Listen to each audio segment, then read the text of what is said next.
Hi friends, welcome back to my YouTube channel. ಎಲ್ಲರೂ ಹೇಗಿದ್ದೀರಾ? I hope ಎಲ್ಲರೂ ಕೂಡ ತುಂಬ ಚೆನ್ನಾಗಿದ್ದೀರಾ ಅಂತ ಭಾವಿಸ್ತಾ ಇವತ್ತಿನ ಲಾಗ್ನ ಸ್ಟಾರ್ಟ್ ಮಾಡ್ತಾ ಇದ್ದೀನಿ.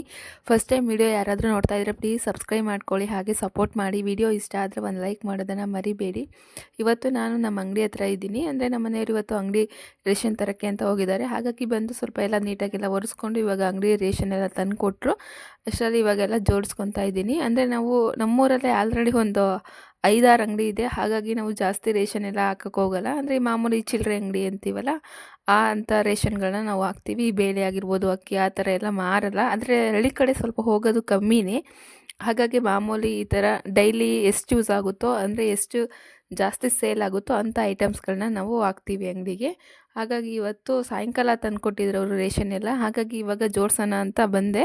ಅಷ್ಟರಲ್ಲಿ ನಮ್ಮೂರು ಹುಡುಗರು ಕೂಡ ಬಂದು ಹೆಲ್ಪ್ ಮಾಡ್ತೀನಿ ಅಕ್ಕ ಅಂದರು. ಹಾಗಾಗಿ ಅವರೆಲ್ಲ ತೆಗ್ದು ಕೊಡ್ತಾಯಿದ್ರು, ನಾನು ಹಾಗೆ ಜೋಡಿಸ್ಕೊತಾ ಇದ್ದೆ.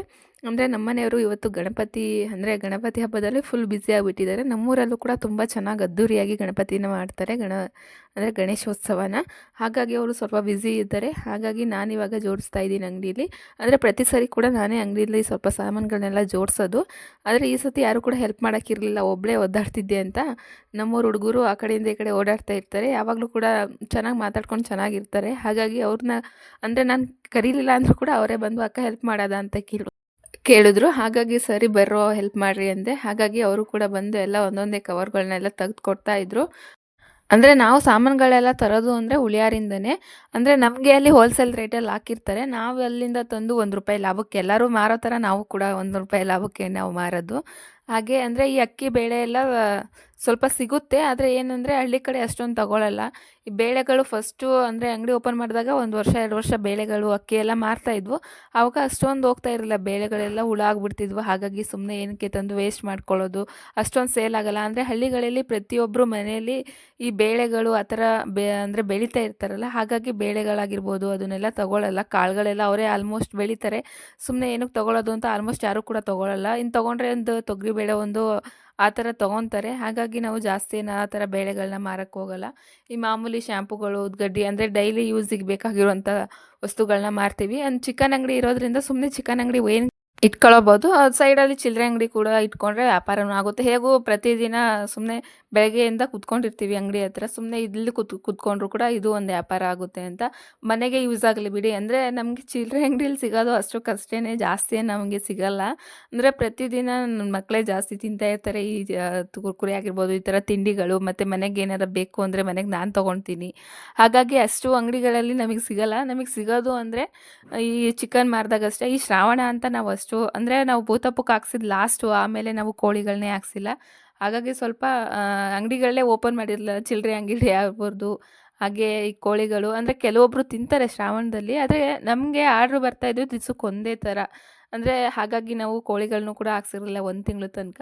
ಇವಾಗ ಅಂಗಡಿಗೆಲ್ಲ ಸಾಮಾನು ತಂದಿದ್ರಲ್ಲ, ಹಾಗೆ ಇವತ್ತು ನೈಟ್ ತಂದಿದ್ರು ಅವರು. ಅಂದರೆ ನಮ್ಮ ಮನೆಯವರು ಬೆಳಗ್ಲಿಂದ ಸ್ವಲ್ಪ ಕೆಲಸಗಳಿತ್ತು ಅಂತ ಒಂದು 7 ಗಂಟೆಗೇನೋ ಸಾಮಾನು ತಂದರು. ಆಮೇಲೆ ನಾವು ಮನೇಲೆಲ್ಲ ಅಡುಗೆ ಎಲ್ಲ ಮುಗಿಸ್ಕೊಂಡು, ಕ್ಲೀನಿಂಗ್ ಎಲ್ಲ ಮುಗಿಸ್ಕೊಂಡು ಮತ್ತೆ ಬಂದು 9 ಗಂಟೆಯಿಂದ ತಂದು ಜೋಡಿಸ್ತಾ ಇದ್ದೀನಿ. ಅಂದರೆ ಇವ್ರ ಮಕ್ಕಳೆಲ್ಲ ಹೆಲ್ಪ್ ಮಾಡಿದ್ರಲ್ಲ, ಹಾಗಾಗಿ ಒಂದು 1/4 ಗಂಟೆಲಿ ಎಲ್ಲ ಜೋಡಿಸ್ಬಿಟ್ಟೆ.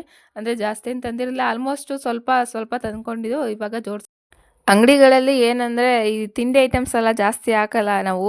ಯಾಕಂದರೆ ನಮ್ಮ ಮನೆಯಲ್ಲೇ ಇಬ್ಬರು ಇದ್ದಾರಲ್ಲ, ಅದು ಬೇಕು ಅಂದರೆ ಅದು ಬೇಕು. ಇವಾಗ ಬಂದು ಅದನ್ನು ₹1 ಕೂಡ ಅದರಲ್ಲಿ ಬೋಣಿಗೆ ಮಾಡಿಲ್ಲ, ನಮ್ಗೆ ಹಾಕಲೇಬೇಕು ಅಂತ ಅದು ಆಗಲೇ ತಾತನ ಹತ್ರ ಹೋಗಿ ಆಗಲೇ ಡಿಮ್ಯಾಂಡ್ ಮೇಲೆ ಡಿಮ್ಯಾಂಡ್ ಮಾಡ್ತಾಯಿದ್ದಾರೆ. ನಾನು ಕೊಡಲ್ಲ ಅಂದರೆ ಕೊಡಲ್ಲ ಅಂತ, ಆದರೂ ಕೂಡ ಬಿಡ್ತಾಯಿಲ್ಲ. ತಾತನ ಹತ್ರ ಹೋಗಿ ಅಜ್ಜಿ ಹತ್ರ ಎಲ್ಲ ಇದು ಮಾಡ್ತಾಯಿದ್ದಾರೆ. ಅಂದರೆ ಮಕ್ಕಳಂದ್ರೆ ಹೀಗೇ, ಏನು ಮಾಡೋಕ್ಕಾಗಲ್ಲ. ಬೆಳಗ್ಗೆ ಹೊತ್ತು ಇಬ್ರಿಗೂ ಒಂದೊಂದು ಬಿಸ್ಕೆಟು ಆ ಥರ ಬೇಕು. ದರ ಸಾಮಾನು ಇವ್ರಿಗೆ ಎಷ್ಟೋ ಖರ್ಚಾಗುತ್ತೆ ತಿಂಡಿ ಐಟಮ್ಸು. ಹಾಗಾಗಿ ಸ್ವಲ್ಪ ಕಮ್ಮಿ ಮಾಡಿದ್ವು ತಿಂಡಿ ಐಟಮ್ಸ್ ಈ ನಡುವೆ.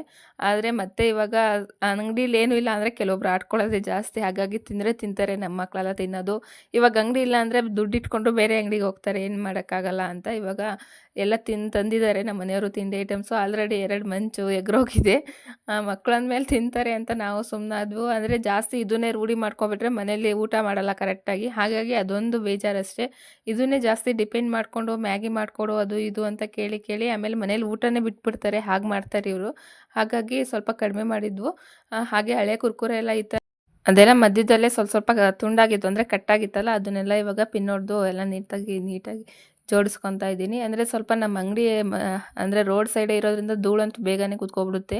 ಹಾಗಾಗಿ ಅದನ್ನೆಲ್ಲ ನೀಟಾಗೆಲ್ಲ ಒರೆಸ್ಕೊಂಡು ಫಸ್ಟೇ ಒರೆಸ್ಕೊಂಡಿದ್ದೆ ಆಲ್ಮೋಸ್ಟ್. ಆದರೂ ಕೂಡ ಇನ್ನೂ ಸ್ವಲ್ಪ ಇತ್ತು ಒರೆಸ್ಕೊಳ್ಳೋದು. ಅದನ್ನು ಒರೆಸ್ಕೊಂಡು ಇವಾಗೆಲ್ಲ ಜೋಡಿಸ್ಕೊತಾ ಇದ್ದೀನಿ. ಇವರು 9 ಗಂಟೆ 10 ಗಂಟೆ ಆದರೂ ನನ್ನ ಮಕ್ಕಳಿಗಂತೂ ನಿದ್ದೆನೇ ಬರಲ್ಲ, ಹಾಗಾಗ್ಬಿಟ್ಟಿದೆ. ಹಾಗೆ ಇವತ್ತು ಗಣಪತಿ ಹಬ್ಬ ಆಗಿರೋದ್ರಿಂದ ಊರಲ್ಲೆಲ್ಲ ಲೈಟಿಂಗ್ಸ್ ಅಂದರೆ ಬಿಡ್ತಾ ಇದ್ದಾರೆ. ಹಾಗಾಗಿ ಫುಲ್ ಖುಷಿಯಾಗ್ಬಿಟ್ಟಿದೆ ಗಣಪತಿ ಅಂತ. ಅಂದರೆ ನಾವು ಗಣಪತಿನ ಒಂದು 3 ವರ್ಷ ಏನೋ ಕೂರಿಸಿದ್ವು, ಆಮೇಲೆ ಸ್ಟಾಪ್ ಮಾಡಿದ್ವು ಸಾಕು ಅಂತ. ಅಂದರೆ ಕೂರಿಸ್ತಾ ಇದ್ದರೆ ಪ್ರತಿ ವರ್ಷವೂ ಕೂಡ ಕೂರಿಸ್ಬೋದು. ಅಂದರೆ ಅಷ್ಟೇ ಇದಾಗಿ ಕಟ್ಟುಮಸ್ತಾಗಿ ನೀಟಾಗಿ ಅದನ್ನು ಪಾಲಿಸ್ಕೊಂಡು ಹೋಗಬೇಕಾಗುತ್ತೆ. ಒಂದೊಂದು ಸತಿ ಅಂದರೆ ನಾವು ಹೆಣ್ಮಕ್ಳಿರೋ ಮನೆಯಲ್ಲಿ ಸ್ವಲ್ಪ ಕಷ್ಟನೇ. ಈ ಥರ ಹೆಣ್ಮಕ್ಳು ಪೀರಿಯಡ್ಸ್ ಆಗಿರ್ಬೋದು, ಆ ಥರ ಡೇಟ್ ಆದಾಗ ಸೂತಕ ಆದಾಗ ತುಂಬಾ ಇದಾಗುತ್ತೆ. ಇವರೇನು ಅಂದರೆ ಪರ್ಸ್ನಲಿ ಎಲ್ಲ ಹೇಳ್ಕೊತಾ ಇದ್ದಾರೆ ಅಂತ ಅಲ್ಲ, ಅಂದರೆ ಅದು ಎಲ್ಲ ಹೆಣ್ಮಕ್ಳು ಮನೆಯಲ್ಲೂ ನಡೆಯೋದಂಥದ್ದು. ಹಾಗಾಗಿ ಅದನ್ನು ಹೇಳ್ಕೊಂಡೆ ಅಷ್ಟೇ. ಹಾಗೆ ಇವಾಗೆಲ್ಲ ನೀಟಾಗೆಲ್ಲ ಜೋಡಿಸ್ಕೊಂಡು ಖಾರನ್ನೆಲ್ಲ ಬಾಕ್ಸಿಗೆ ಹಾಕ್ಕೊತಾ ಇದ್ದೀನಿ. ಅಂದರೆ ಹಳೆ ಖಾರ ಇತ್ತಲ್ಲ, ಅದನ್ನು ಸ್ವಲ್ಪನೇ ಇತ್ತು, ಅದನ್ನೆಲ್ಲ ತೆಗೆದು ಇವಾಗ ಹೊಸ ಖಾರ ತುಂಬಿ ಹಳೆ ಖಾರನ ಅದು ಮೇಲ್ಗಡೆ ಸ್ವಲ್ಪ ಈ ಥರ ಮಾಡ್ಕೊತಾ ಇದ್ದೀನಿ. ಹಳೆ ಖಾರದ ಬಾಕ್ಸಲ್ಲೇ ಹಾಕ್ಬಿಟ್ರೆ ಅದನ್ನು ಮತ್ತೆ ಅದು ಲಾಸ್ಟಿಗೆ ಹೋಗ್ಬಿಟ್ಟು ತುಂಬ ದಿವಸ ಅದು ಹೋಗಲಿಲ್ಲ ಅಂದರೆ ಒಂಥರ ಆಗಿಬಿಡುತ್ತೆ. ಹಾಗಾಗಿ ಈ ಥರ ಇದು ಮಾಡಿಕೊಂಡೆ. ಹಾಗೆ ನಾನು ಕೂಡ ಸ್ವಲ್ಪ ಟೇಸ್ಟ್ ನೋಡಿದೆ. ಅಂದರೆ ಈ ಬೂಂದಿ ಖಾರ ಅಂದರೆ ನಂಗೆ ಸ್ವಲ್ಪ ಇಷ್ಟನೇ. ಮಾಮೂಲಿ ಖಾರಕ್ಕಿಂತ ಬೂಂದಿ ಖಾರನ ಸ್ವಲ್ಪ ಜಾಸ್ತಿನೇ ತಿಂತೀನಿ ಅನ್ಬೋದು. ಅದನ್ನೆಲ್ಲ ಇವಾಗ ಜೋಡಿಸ್ಕೊಂಡೆ. ಅಂದರೆ ಬೆಳಗ್ಗೆ ಹಬ್ಬ ಇರೋದ್ರಿಂದ ಮನೆಯಲ್ಲೆಲ್ಲ ಸ್ವಲ್ಪ ನೀಟಾಗೆಲ್ಲ ಕ್ಲೀನ್ ಮಾಡಬೇಕಾಗುತ್ತೆ. ಪ್ರತಿ ವರ್ಷ ಕೂಡ ಹೀಗೇ. ಅಂದರೆ ನಾವು ಜಾಸ್ತಿ ರೇಷನ್ ತರೋದಂದರೆ ಹಬ್ಬ ಆ ಟೈಮಲ್ಲೇ ಜಾಸ್ತಿ ನಾವು ಅಂಗಡಿಗಾಗಿರ್ಬೋದು ಆವಾಗ ರೇಷನ್ ತರ್ತೀವಿ. ಅಂದರೆ ನಾವು ಹೊರಗಡೆಯಿಂದ ಎಲ್ಲೂ ಕೂಡ ರೇಷನ್ ಮನೆಗೆ ತೊಗೊಂಬರಲ್ಲ. ಇನ್ನೇನು ಮಾಮೂಲಿ ಕಾಳುಗಳಿರುತ್ತೆ, ಅದು ಬೇಳೆ ಬೇಕಿದ್ದರೆ ತೊಗೊತೀವಿ ಹೊರಗಡೆ. ಇನ್ನೆಲ್ಲ ಪ್ರತಿಯೊಂದು ವಸ್ತು ಕೂಡ ನಮ್ಮ ಅಂಗಡಿನೇ ತರೋದು. ಹಾಗಾಗಿ ನಮಗೆ ಅಷ್ಟೊಂದು ಅಂಗಡಿಯಲ್ಲಿ ಉಳಿತಾಯ ಅನ್ನೋದಾಗಲ್ಲ. ಕೆಲವೊಬ್ರು ಉಳಿಸ್ಕೊತಾರೆ, ಆದರೆ ಈ ಮಕ್ಕಳಿರೋ ಮನೆಯಲ್ಲಿ ಅಷ್ಟೊಂದು ಉಳಿತಾಯ ಮಾಡೋಕ್ಕಾಗಲ್ಲ ಅನಿಸುತ್ತೆ. ಕೆಲವೊಬ್ರು ಹೆಂಗೆ ಉಳಿಸ್ತೀನಂದ್ರೂ ಕೂಡ ಅದು ಒಂದೊಂದು ಸತಿ ಕಷ್ಟ ಅನಿಸುತ್ತೆ. ಈ ಅಂಗಡಿಗೆ ಇಂದ ನನ್ನ ಮಕ್ಕಳಿಗೆ ಮತ್ತು ನನಗೆ ಬೇರೆ ಅಂಗಡಿಗೆ ಹೋಗೋ ತಪ್ಪಿತು. ಮತ್ತು ತಂದಿರೋ ಐಟಮ್ಸಲ್ಲೇ ಲಾಭ ಸಿಗಲಿಲ್ಲ ಅಂದರೂ ನಾವು ಮನೆಗೆ ಯೂಸ್ ಮಾಡ್ಕೊತೀವಿ ಅಷ್ಟೇ. ಹಾಗೆ ಇನ್ನೇನು ಈ ಶ್ಯಾಂಪುಗಳಲ್ಲಿ ಏನು ಸಿಗುತ್ತೆ, ₹1 ಕೂಡ ಶ್ಯಾಂಪುಗಳಲ್ಲಿ ಸಿಗೋಲ್ಲ. ಈ ಬಿಸ್ಕೆಟಲ್ಲಾಗಿರ್ಬೋದು, ಈ ವಿಕ್ಸ್ ಆ ಥರದಲ್ಲಿ ಯಾವುದೂ ಕೂಡ ಸಿಗೋಲ್ಲ. ಈ ಗುಟ್ಕಾ ಐಟಮ್ಸಲ್ಲಿ ಸ್ವಲ್ಪ ಸಿಗುತ್ತೆ ಅಷ್ಟೇ. ಮತ್ತು ಈ ಬೇಳೆ ಆ ಥರ ಎಣ್ಣೆ ಸ್ವಲ್ಪ ಸಿಗುತ್ತೆ ಅಷ್ಟೇ. ಕೆಲವೊಬ್ರು ಅಂದ್ಕೊತಾರೆ ಇಷ್ಟಿಷ್ಟು ಅಂಗಡಿಗಳಲ್ಲಿ ಸಿಗುತ್ತೆ ಅಂತ. ಯಾವುದೂ ಸಿಗೋಲ್ಲ. ದೊಡ್ಡ ಸ್ಟೋರ್ ಆದರೆ ತುಂಬ ಸಿಗುತ್ತೆ, ಆದರೆ ಈ ಚಿಕ್ಕ ಚಿಕ್ಕ ಚಿಲ್ಲರೆ ಅಂಗಡಿ ಆದರೆ ಅಷ್ಟೊಂದೇನು ಅಮೌಂಟ್ ಸಿಗೋಲ್ಲ. ನಮಗೆ ಜಾಸ್ತಿ ಅಮೌಂಟ್ ಬರೋದು ಅಂದರೆ ಈ ಕೋಳಿ ಅಂಗಡಿಯಿಂದ ಅಷ್ಟೇ. ಹಾಗಾಗಿ ಇವಾಗ ಮತ್ತೆ ನಿಪ್ಪಟ್ಟು, ಚಕ್ಲಿ ಅದೆಲ್ಲ ತಂದಿದ್ರಲ್ಲ, ಅದನ್ನೆಲ್ಲ ಬಾಕ್ಸೆಲ್ಲ ಒರೆಸ್ಕೊಂಡು ಹಾಕ್ಕೊತಾ ಇದ್ದೀನಿ. ಚಿಲ್ಲರೆ ಅಂಗಡಿಯಲ್ಲಿ ಜಾಸ್ತಿ ಲಾಭ ಮಾಡಬೇಕು ಅಂದರೆ ಪ್ರತಿಯೊಂದು ಐಟಮ್ ಕೂಡ ಇರಬೇಕು. ಆ ಐಟಮ್ ಇಲ್ಲ, ಈ ಐಟಮ್ ಇಲ್ಲ ಅಂದರೆ ಮಾತ್ರ ಚಿಲ್ಲರೆ ಅಂಗಡಿಯಲ್ಲಿ ಲಾಭ ಸಿಗುತ್ತೆ. ಅಂದರೆ ಪ್ರತಿಯೊಂದು ಮನೆಯಲ್ಲಿ ಯಾವುದು ಕೂಡ ತೆಗಿದೇನೆ ಒಬ್ಬೊಬ್ರು ಇರ್ತಾರಲ್ಲ, ಅವ್ರಿಗೆ ಚಿಲ್ಲರೆ ಅಂಗಡಿ ಹೊಂದುತ್ತೆ. ಈ ಥರ ಫ್ಯಾಮಿಲಿ ಇರೋರಿಗೆ ಸ್ವಲ್ಪ ಲಾಸೇ ಅನ್ಬೋದು. ಅಂದರೆ ಲಾಸ್ ಅಂದರೆ ನಾವು ತಂದಿರೋ ಐಟಮ್ಗೆ ನಮಗೆ ಅಷ್ಟಕ್ಕಷ್ಟು ಸಿಗುತ್ತೆ, ಅದ್ರ ಮೇಲೆ ಲಾಭ ಅನ್ನೋದು ನಮಗೆ ಸಿಗಲ್ಲ ಅಷ್ಟೇ. ಕೆಲವೊಬ್ಬರು ಜಾಸ್ತಿ ಐಟಮ್ಸ್ಗಳನ್ನೆಲ್ಲ ಹಾಕಿ ಮಾಡಿರ್ತಾರಲ್ಲ, ಅವ್ರಿಗಂತೂ ಹೆಚ್ಚಿನ ಲಾಭ ಸಿಗುತ್ತೆ. ಈ ಥರ ಹಳ್ಳಿಗಳಲ್ಲಿ ಚಿಲ್ಲರೆ ಅಂಗಡಿಗಳಲ್ಲಿ ಅಷ್ಟಕ್ಕಷ್ಟೇ. ನಾವು ಇನ್ನೇನು ರವೆ ಆಗಿರ್ಬೋದು, ಈ ಥರ ಎಣ್ಣೆ ಅದು ಇದು ಮಾರ್ತೀವಷ್ಟೇ. ಅದಕ್ಕೇನು ಜಾಸ್ತಿ ರೇಟ್ ಹಾಕಲ್ಲ, ₹2-3 ಆ ಥರ ಹಾಕಿರ್ತಾರೆ. ಅಂದರೆ ಸಿಟಿಗಳಲ್ಲಿ ಬಾಡಿಗೆ ಅದನ್ನೆಲ್ಲ ತೊಗೊಂಡು ಅವರು ಒಂದು ಜೀವನನೂ ನಡಿಬೇಕಲ್ಲ. ಹಾಗಾಗಿ ಕೆಲವೊಂದು ಕಡೆ ಕೆಲವೊಂದು ರೇಟ್ ಇರುತ್ತೆ. ಹಾಗೆ ನಮ್ಮ ಅಂಗಡಿಲೂ ಕೂಡ ₹1, ₹2, ₹3 ಆ ಥರ ರೇಟ್ಗಳಿರುತ್ತೆ. ಅದನ್ನೆಲ್ಲ ಇವಾಗ ನೀಟಾಗಿ ಜೋಡಿಸ್ಕೊಂಡು ಇನ್ನೇನು ಟೈಮ್ ಆಗ್ತಾ ಬಂತು. ಎಲ್ಲ ಜೋಡಿಸಿದ್ದೀನಿ ಆಲ್ಮೋಸ್ಟು. ಬೆಳಿಗ್ಗೆ ನೋಡ್ಕೊಳ್ಳೋಣ ಅಂತ ಇವಾಗ ಮನೆ ಕಡೆ ಹೋಗ್ತಾ ಇದ್ದೀವಿ. ಹಾಗೆ ಇವ್ರಿಗೂ ಕೂಡ ಡ್ರೈ ಫ್ರೂಟ್ಸು ಮತ್ತು ಈ ಖರ್ಜೂರನ ತಂದಿದ್ರು ಇಬ್ರಿಗೂ. ಅಂದರೆ ಸೋನಿ ಸ್ನ್ಯಾಕ್ಸ್ ಬಾಕ್ಸಿಗೆ ಆಗುತ್ತೆ ಅಂತ ಡ್ರೈ ಫ್ರೂಟ್ಸ್ ಎಲ್ಲ ತುಂಬ ದಿವಸ ಆಗಿತ್ತು ಖಾಲಿಯಾಗಿ. ಹಾಗಾಗಿ ಇವಾಗ ರೇಷನ್ ತಂದಿದ್ರಲ್ಲ ಒಂದೇ ಸತಿ ಇವಾಗ ತಂದುಕೊಟ್ರು. ಹಾಗೆ ಇವಾಗ ಜೋಡಿಸ್ಕೊಂಡು ಮನೆಗೆ ಹೋಗ್ತಾ ಇದ್ದೀವಿ. ಆಲ್ರೆಡಿ ನೋಡಿ ಎಲ್ಲರೂ ಕೂಡ ಮಲಗಿದ್ದಾರೆ, ಆದರೂ ಕೂಡ ಇವರು ಇನ್ನೂ ಮಲಗೇ ಇಲ್ಲ. ಅಂದರೆ ಲೈಟಿಂಗ್ಸ್ ಇವತ್ತು ನೈಟೆಲ್ಲ ಬಿಡ್ತಾ ಇದ್ದಾರೆ. ಹಾಗೆ ಇದು 2 ಡೇಸ್ ಲಾಗಾಗಿರುತ್ತೆ. ಬೆಳಗ್ಗೆ ಸ್ವಲ್ಪ ಅಂದರೆ ದೋಸೆ ಇಟ್ಟಿತ್ತು, ಹಾಗಾಗಿ ದೋಸೆನೇ ಮಾಡಿಬಿಡೋಣ. ಅಂದರೆ ನಮ್ಮ ಮನೆಯವ್ರು ಕೂಡ ಇರಲಿಲ್ಲ, ಅವರು ಕೂಡ ಗಣಪತಿ ತರೋಕ್ಕೆ ಹೋಗಿದ್ದರು. ಹಾಗಾಗಿ ಇನ್ನೇನು ನಾವು 3 ಜನ. ಮಾವ ಒಂದೊಂದು ಸತಿ ಅಂದರೆ ಕೆಲ್ಸಕ್ಕೆ ಹೋಗಿರ್ತಾರಲ್ಲ, ಹಾಗಾಗಿ ಬರ್ತಾರೋ ಇಲ್ವೋ ಅಂತ ಡೌಟಲ್ಲಿತ್ತು. ಅಂದರೆ ಮಾವ ಬಂದರೂ ಕೂಡ ನನಗೆ ದೋಸೆ ಹಿಟ್ಟಿತ್ತು, ಜಾಸ್ತಿ ಹಾಕ್ಬೋದಿತ್ತು. ಹಾಗಾಗಿ ಇಷ್ಟು ದೋಸೆನ ಹಾಕ್ಕೊತಾ ಇದ್ದೀನಿ. ಅಂದರೆ ಇನ್ನೇನು ನಾವು 4 ಜನ ಇರೋದು, ಮಕ್ಕಳಿಬ್ರು, ನಾನು ಮತ್ತು ನಮ್ಮ ಅತ್ತೆ. ಹಾಗಾಗಿ ದೋಸೆನೇ ಮಾಡಿಕೊಂಡು ನೈಟ್ ಸ್ವಲ್ಪ ಸಾಂಬಾರಿತ್ತು, ಅಂದರೆ ಬಸ್ಸಾರನ್ನ ಮಾಡಿದ್ದೆ, ಸಾಂಬಾರು ಕೂಡ ಇತ್ತು, ಅನ್ನನೂ ಮಾಡಿದ್ದೀನಿ. ನೋಡೋಣ ಮಾವ ಬಂದರೆ ದೋಸೆ ಇಲ್ಲ ಮಾಡ್ಕೊಂಡು ಕೊಟ್ಟರೆ ಆಯಿತು ಅಂತ ನಮ್ಮಷ್ಟಿಗೆ ಇವಾಗ ದೋಸೆನ ಹಾಕ್ಕೊಂಡ್ರೆ. ಅಷ್ಟರಲ್ಲಿ ಹಸು ಬಂದು ಅಳ್ತಾ ಇದ್ದ, ಅಕ್ಕ ಹೊಡೆದ್ಲು ಅಂತ. ಇಬ್ಬರು ಹೆಂಗೆ ಜಗಳ ಆಡ್ತಾರೆ ಅಂದರೆ ಈ ವಯಸ್ಸಿಗೆ ಇಷ್ಟು ಜಗಳ ಆಡ್ತಾರೆ ಇವರು. ನನಗೆ ಒಂಥರ ಆಶ್ಚರ್ಯ ಅನಿಸುತ್ತೆ, ಇಷ್ಟು ಚಿಕ್ಕ ಚಿಕ್ಕ ವಯಸ್ಸಿಗೆ ಇವರು ಇಷ್ಟೊಂದು ಜಗಳ ಆಡ್ತಾರಲ್ಲ, ಮುಂದೆ ಏನು ಅಂತ. ಹಾಗೆ ಅವನ್ನ ಎತ್ಕೊಂಡು ಸ್ವಲ್ಪ ಸಮಾಧಾನ ಮಾಡಿಕೊಂಡು ಅವನೇನೇ ಆದರೂ ಕೂಡ ಅವನಿಗೆ ಸ್ವಲ್ಪ ಬಿದ್ದು ಇದು ಮಾಡಿದ್ಕೊಂಡ್ರೆ ನನ್ನ ಹತ್ರ ಬಂದು ಅಳ್ತಾ ಇರ್ತಾನೆ ಜೋರಾಗಿಯೇ. ಅವನ್ನ ಸಮಾಧಾನ ಮಾಡೋಕ್ಕೆ ಒಂದು 5 ನಿಮಿಷನಾದರೂ ಬೇಕೇ ಬೇಕು, ಅಷ್ಟು ಹಠ ಮಾಡ್ತಾನೆ ಅವನು ಒಂದೊಂದು ಸತಿ. ಹಾಗೆ ಜೊತೆಗೆ ದೋಸೆ ಕೂಡ ಮಾಡಿಕೊಂಡು ಚಟ್ನಿನ ಮಾಡ್ಕೊತಾ ಇದ್ದೀನಿ ಜೊತೆಗೆ ಸ್ವಲ್ಪ. ಅಂದರೆ ನಾನು ಚಟ್ನಿಗೆ ಇಷ್ಟನ್ನ ಬಳಸ್ಕೊತೀನಿ: ಹುರ್ಗಡ್ಲೆ, ಸ್ವಲ್ಪ ಅರ್ಧ ಒಳಷ್ಟು ತೆಂಗಿನಕಾಯಿ ತುರಿ, ಬೆಳ್ಳುಳ್ಳಿ, ಈರುಳ್ಳಿ ಒಂದು, ಹಾಗೆ ಕೊತ್ತಂಬರಿ ಸೊಪ್ಪು, ಹಸಿಮೆಣ್ಸಿನ್ಕಾಯಿ. ನಮ್ಮ ಮನೆಯವ್ರು ಇಲ್ವಲ್ಲ, ಹಾಗಾಗಿ ಹಸಿಮೆಣ್ಸಿನ್ಕಾಯಿನ ಸ್ವಲ್ಪ ಹುರಿದಿಟ್ಕೊಂಡು ಇವಾಗ ಎಲ್ಲರೂ ಕೂಡ ತಿಂಡಿನ ಮಾಡಿಕೊಂಡು, ಹಾಗೆ ಇವತ್ತು ಮಂಗಳವಾರ ಆಗಿರೋದ್ರಿಂದ ಮನೆ ದೇವರು ಪೂಜೆನೂ ಕೂಡ ಇದೆ. ಹಾಗಾಗಿ ನೀಟಾಗೆಲ್ಲ ನೆಲ ಎಲ್ಲ ಒರೆಸ್ಕೊಂಬರೋಣ, ಇನ್ನೇನು ಬುಧವಾರ ಹಬ್ಬನೂ ಕೂಡ ಇದೆಯಲ್ಲ ಅಂತ ಇವಾಗ ನೀಟಾಗೆಲ್ಲ ಒರೆಸ್ಕೊಂಡು ಇದು ಮಾಡ್ಕೊಂಬಂದಿದ್ದೀನಿ.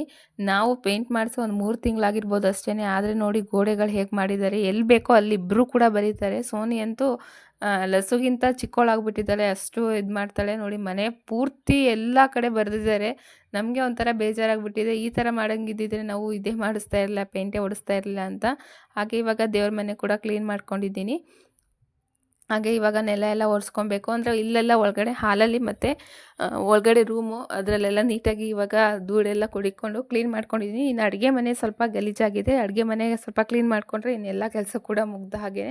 ಅಂದರೆ ಮೇನ್ ಏನಂದರೆ ಹೆಣ್ಮಕ್ಳಿಗೆ ಅಡುಗೆ ಮನೆ ನೀಟಾಗಿ ಕ್ಲೀನ್ ಇರಬೇಕು. ಹಾಗಾಗಿ ಅದನ್ನೆಲ್ಲ ನೀಟಾಗಿ ಒಳಗಡೆ ಎಲ್ಲ ಕ್ಲೀನ್ ಮಾಡಿಕೊಂಡ್ರೆ ಆಮೇಲೆ ಹೊರಗಡೆ ಬಂದು ಅಡುಗೆ ಮನೆನ ಕ್ಲೀನ್ ಮಾಡ್ಕೋಬೋದು ಅಂತ ನಾನು ಒಳಗಡೆ ಫಸ್ಟು ನೆಲ ಒರೆಸ್ಕೊಂಡು ಇವಾಗ ಹೊರಗಡೆ ಬಂದು ಕ್ಲೀನ್ನ ಮಾಡ್ಕೊತೀನಿ. ಆಗಲೇ ನೋಡಿ ಇವಾಗ ಸ್ವಲ್ಪ ನೀಟಾಗೆಲ್ಲ ಒರೆಸ್ಕೊಂಡಿದ್ದೀನಿ. ಅಂದರೆ ಬೆಳಗ್ಲಿಂದ ಬರೀ ಇದೇ ಕೆಲಸ ಆಯಿತು. ಇವಾಗ ಒರೆಸ್ಕೊಂಡು ಮತ್ತೆ ಸಾಯಂಕಾಲಕ್ಕೆ ಅಡುಗೆಗೆ ಅಂತ ಅದರಲ್ಲಿ ಇಟ್ಟಿದ್ದೀನಿ. ಅಡುಗೆ ಎಲ್ಲ ಮಾಡಿ ಇವಾಗ ಅಂಗಡಿ ಹತ್ರ ಬಂದೆ. ನೋಡಿ ಆಗಲೇ ಲೈಟಿಂಗ್ಸ್ ಎಲ್ಲ ಹಾಕಿ ನೀಟಾಗೆಲ್ಲ ಮಿಂಚಿಸ್ಬಿಟ್ಟಿದ್ದಾರೆ. ಹಾಗೆ ನಮ್ಮೂರಲ್ಲಂತೂ ಗಣೇಶ ತುಂಬ ಚೆನ್ನಾಗಿ ಅದ್ದೂರಿಯಾಗಿ ಮಾಡ್ತಾಯಿದ್ದಾರೆ. ನಿಮ್ಮೂರಲ್ಲಿ ಹೇಗೆ ಮಾಡ್ತಿದ್ದಾರೆ ಅಂತ ಕಮೆಂಟ್ ಮಾಡಿ. ಹಾಗೆ ಇವತ್ತಿನ ವೀಡಿಯೋನ ಇಲ್ಲಿಗೆ ಎಂಡ್ ಮಾಡ್ತಾಯಿದ್ದೀನಿ. Thank you for watching.